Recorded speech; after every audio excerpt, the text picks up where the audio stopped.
मित्रों, जय श्री राम। अद्भुत रामायण, सप्तदश सर्ग। जानकी व सहस्त्रमुख रावण का वृत्तांत कहना।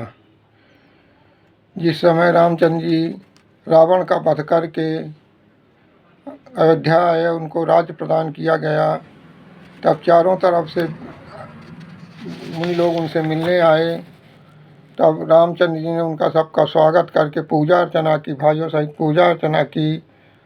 तब उस समय वाणी और बोलने में चतुर अगस्त्य मुनि ने कहा, हे देव जगन्नाथ, तुम ही जगत के उपकार करने वाले हो। हे प्रभु, अमात सहित रावण को मार करके आपने हम लोगों का बड़ा भला किया है।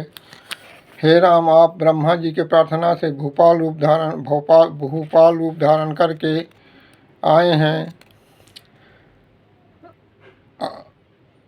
इक्षांश वंश के आनंद देने वाले आप अयोध्या में प्रकट हुए हैं। हे प्रभु, आपके दर्शन से ही हम आनंदित हो गए। इस प्रकार मुन लोग प्रशंसा कर रहे थे। तभी जनक नंदिनी जानकी हंसती हुई मुनियों से कहने लगी कि जो मुनियों ने रावण के वध के प्रति कहा, ये ब्राह्मणों का परिहास लगता है। रावण बड़ा दुराचारी था, यह सत्य था, इसमें संदेह नहीं है। वह अपना 10 बदनों से जगत उद्वेजन करने वाला था। परंतु हे ब्राह्मणों, रावण का वध कोई प्रशंसा योग्य नहीं है।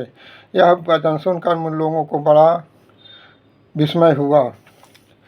तब जानकी जी डरती हुई बोली कि हे मुनियों, मैं असत्य भाषण नहीं करती हूँ। आप लोगों की आज्ञा है तो मैं एक विनय करना चाहती हूँ। तब मुनियों ने आज्ञा दी। तब वह अपने पति, मुनि, देवर आदि सभी से मंत्रियों से आज्ञा ले करके एक कथा कहने लगी।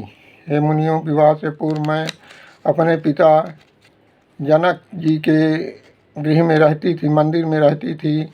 वहाँ एक अतिथि रूप ब्राह्मण आए। उन्होंने कहा कि मैं चौमासा आपके यहाँ व्यतीत करूँगा। हे राजन, जो मेरी सेवा में तत्पर रहेगा वह देवता के समान हो जाएगा। पिता ने मेरे भक्त परायण थे। उन्होंने सब प्रकार का भक्त सामग्री वह उनको प्रदान की और मुझे सेवा के लिए नियुक्त किया। वो मुझे प्रतिदिन कुछ न कुछ कथा सुनाते थे। एक दिन की बात है, उन्होंने कहा, हे सीते, एक पुष्कर द्वीप है, उसमें एक राक्षस से सुमाली रहता था। उसके पिता उसकी कन्या कैकसी थी, जो विश्वामित्र मुनि को ब्याही थी। उसने 2 पुत्रों को जन्म दिया। बाद में उसे एक सहस्त्रमुख था, एक 10 मुख था। देवताओं ने उस समय कहा कि 2 रावण पैदा हुए हैं, इसलिए वो दोनों रावण के नाम से विख्यात हुए। पहला शिव जी के प्रसाद से कुबेर निर्मित लंकापुरी में निवास करता था और ब्रह्मा के वरदान से त्रिलोकी का तिरस्कार करता हुआ राज्य करता था। इसमें जो लोक को रुलाने वाला दूसरा रावण था, वो पुष्कर द्वीप में रहता था। वाहिंदा देवताओं को, किन्नर, गंधर्वों, राक्षसों, भयंकर सर्प और विद्वधनों को पराजय कर बाल कीड़ा करता था।